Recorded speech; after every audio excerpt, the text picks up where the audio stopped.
Thank you, Marvin, and thank you, guys, for leading us in those songs this morning. And Nancy, thank you for your lesson this morning as well. And Merry Christmas to you all. And you'll have to excuse me with the cold, but we'll deal with that. I suppose most of you have read the Christmas story at some time in the last day or two, or maybe even this morning. But what I'd like to do this morning is just take a couple of minutes here and read that account. And there's a couple of things that stuck out to me kind of new this year that I'd like for us to think about. But in Luke chapter 2, I'd like to start by reading verses 1 through 7. It's a very familiar story, so you can follow along. In those days, a decree went forth from Caesar Augustus that all the world should be registered. This was the first registration when Quirinius was governor of Syria. And all went to be registered, each to his own town. And Joseph also went up from Galilee, from the town of Nazareth, to Judea, to the city of David, which is called Bethlehem, because he was of the house and lineage of David, to be registered with Mary, his betrothed, who was with child.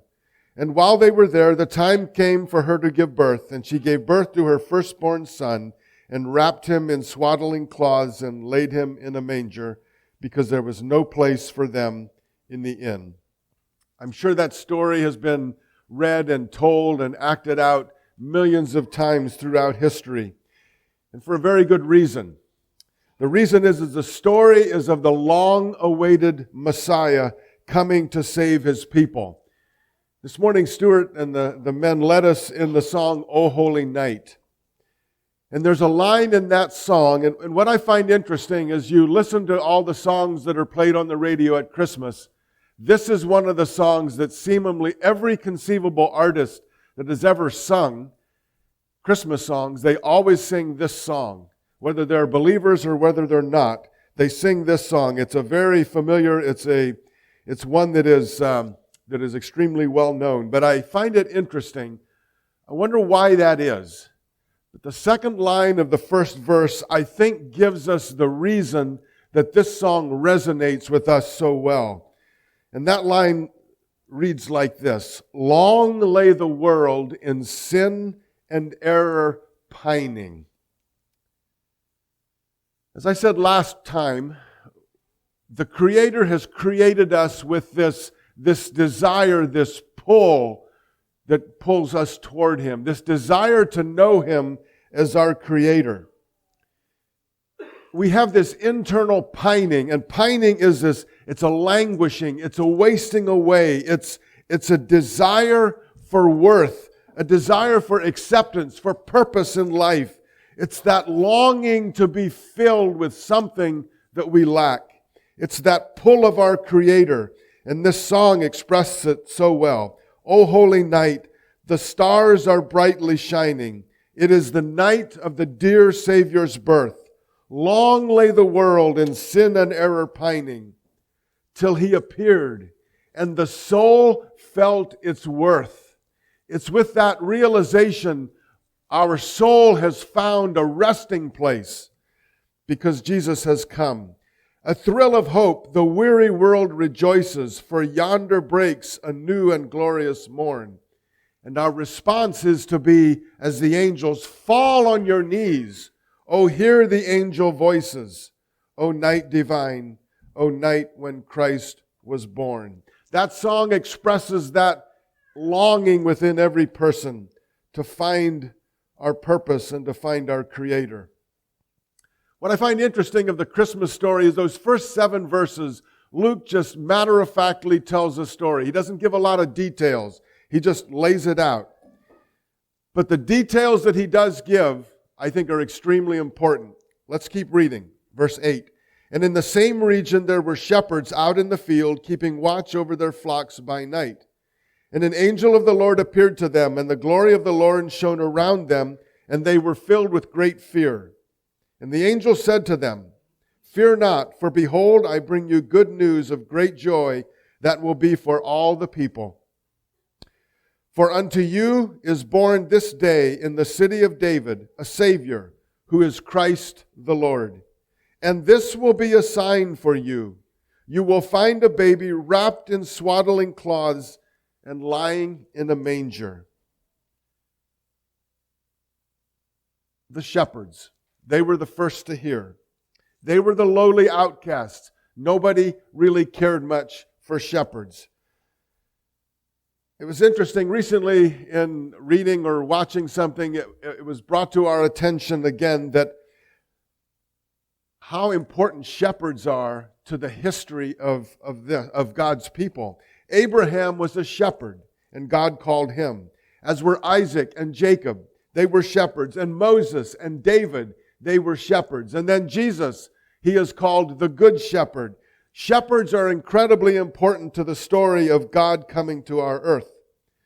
The angel's message to the shepherds first, the message went to them first, is important because it shows us if he would have come as a king, and I had to think of the story of Superman.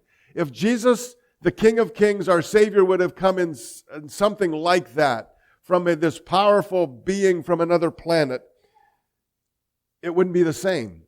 But Jesus came to the lowly. He came to the shepherds, the outcasts. He came as a baby.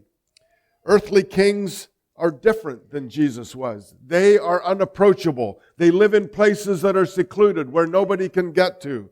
But Jesus came, was born as a human, laid in a manger, and the angels appeared to the shepherds. They were the first to see him. The shepherds were given a sign. A sign is a signal. It's an identifying mark, just how they would know who this baby was, where to find him.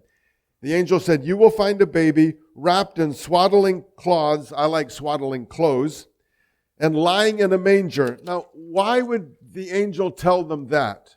A manger would make sense. You'll find a baby that's just been born. He's been born in a barn and he's laying in a manger. That is unusual.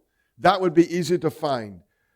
But why did he tell them, you will find the babe wrapped in swaddling clothes? The reason I ask that is because all babies were wrapped in swaddling clothes. Strips of linen cloth that were wrapped around the arms and the legs and the torso to keep them warm, but to give them comfort. They've just come into the wide open world. They were in the womb and tightly enclosed, and it gave them a sense of comfort and protection.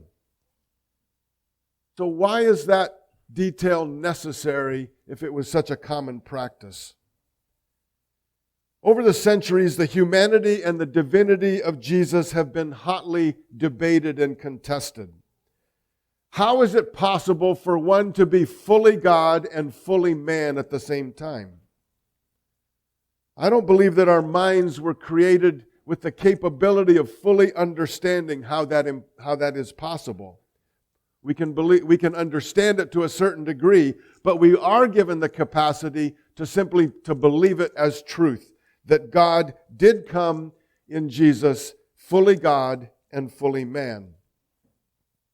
But swaddling clothes, it's important to the story, I believe, because of what Hebrews chapter 4 tells us. In that passage, the writer tells us that Jesus, our high priest, is able to sympathize with us, with our weaknesses, because he identifies in every aspect as we as humans. He suffered all of the things that we suffered. He was tempted as we are tempted. He got colds like we get colds, and all of that. It's an identifying thing for him to be wrapped in swaddling clothes, shows us that he came into this world completely as a human being, and he is able to identify with us as humans as well. God, the eternal Son, literally took on human flesh with all its capabilities and its limitations, its pains, its sorrows, its disappointments, its rejections, and its temptations. And it is clear, yet without sin. The story of Christmas would be nothing, would mean nothing, if it were not for the cross. The angel declared to the shepherds, fear not, for behold, I bring you good news of great joy, which will be for all people. A baby being born is good news. But this baby was different. As this one came, as the angel had told Joseph to save his people from their sins. Babies don't come into the world to do that, but this one did. So if we jump ahead 33 years, Jesus, the same baby who is now a man, is hanging on a Roman cross. He dies on that cross. His body is removed. It's carried to a borrowed tomb, and it's laid to rest. We all know the rest of the story, that he rose. But the details of his burial and his rising are important, and how they kind of mirror his birth. We're told in John chapter 19 that Joseph of Arimathea and Nicodemus took the body of Jesus off of the cross. They wrapped it with 75 pounds of burial spices in strips of linen cloth. Think of it. Jesus came into this world and he was wrapped in strips of linen as a baby. When he died on the cross and was laid in the tomb, he was wrapped in linen cloth and laid in the tomb. Jesus was buried as every other person in that culture would have been. But in John 20, we read this. Early on that first day of the week, while it was still dark, Mary Magdalene went to the tomb and saw that the stone had been taken away from the tomb. So she ran and went to Simon Peter and the other disciple, the one whom Jesus loved, and said to them, "They have taken the Lord out of the tomb, and we don't know where they have laid him."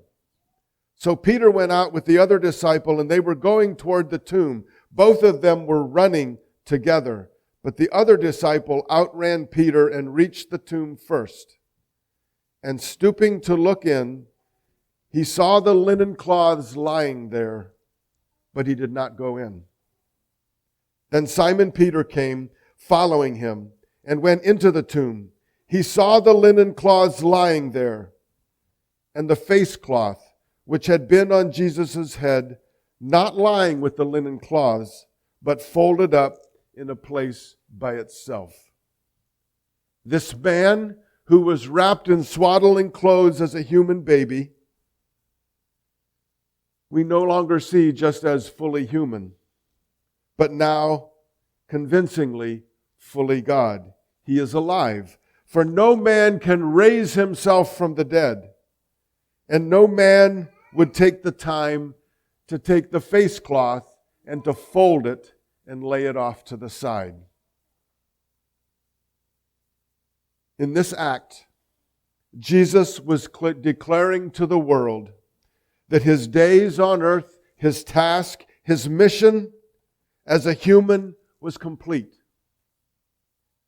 It was finished, and that our salvation is secured for all time. Because of that, we celebrate Christmas. Christmas has meaning because of the cross. I find it interesting this morning that we have not sung Joy to the World. That's not right. So we're going to do that, all right? So I invite you all to stand this morning. I'm not sure what number it is in our green book, and this may be the last time we ever use these books, since these songs are in our new hymnal. But anyway, number 30 in the green paperback. So let's sing this. And then we are going to close, gentlemen, by reading the verse from Revelation chapter 11, our congregational reading. If you want to put that up, we'll sing this song, we'll read that verse, we'll pray, and we'll be dismissed.